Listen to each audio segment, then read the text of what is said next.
Nakariti kinasagana ken kinaammo dagiti pagadalan iti panagresponde ken aksyon iti gengened iti kelaat ang nagdayeg ti daga iti kalman.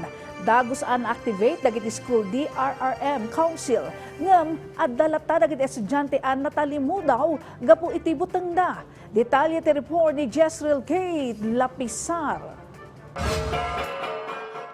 Naklaat ken nagkintayag tirik na dagiti residente ti syudad ti Baguio kalpasan ti kilaat a panaggengened ti daga pasado alas 2 ti malam idi kalman.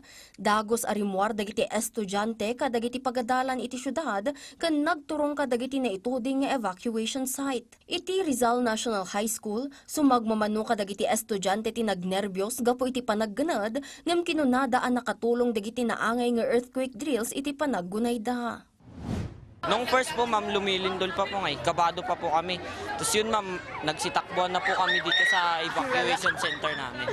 Napartak ti aksyon dagiti manursuro iti panangigiya iti panagbakwit dagiti agad-adal. Naipaayan mo't adagos iti helmet ti daduma a learner para iti protection da. Nag-ano kami ng bell tapos halos lahat nag-lock cover and hold. And then nung paglabas ko, nagbigay ako ng signal na palabasin na yung bata kasi medyo huminto na yung pagyanig. Kaya pinalabas namin sila, mabilisan po yung paglabas ng mga bata. Kabayatan na saan a bumaba iti 6 nga estudyante ti rinesponde ang dagiti rescue team iti Baguio City High School. Upat kadagitoy iti naitaray iti pagagasan. Sigun iti School Disaster Risk Reduction and Management Coordinator, nagbalin anayas ti pannakabakwit kadagiti estudyante. Ngem adalata dagiti nag-hyperventilate ken naawanan puot gapo iti butengda. After this one, magkakaroon rin tayo ng evaluation. Titignan natin yung mga bagay na kailangan pa nating i-improve. So every now and then, we have to sit down together and see what needs to be improved. And then ang nakita ko kanina, kailangan natin is to give more trainings kasi nakakatulong pala yun. Dinayaw ti Baguio City Emergency Medical Services dagiti nasarakan da nga estudyante ang nangaramat ti nasursuruan da a basic first aid ken basic life support tapno tulungan dagiti padada nga estudyante. Maganda yung practice ng City High kung paano nila minanage yung mga estudyante.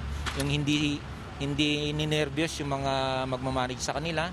Tapos siguro nakasama doon sa DRM planning nila, school DRM natin, na at least na i-apply nila yung mga training na kinakandak nila. I-apply lang nila yung mga trainings na natutunan nila, at least regular, tapos more trainings pa sana para mas maging maganda na naman yung next. Sana wala nang next.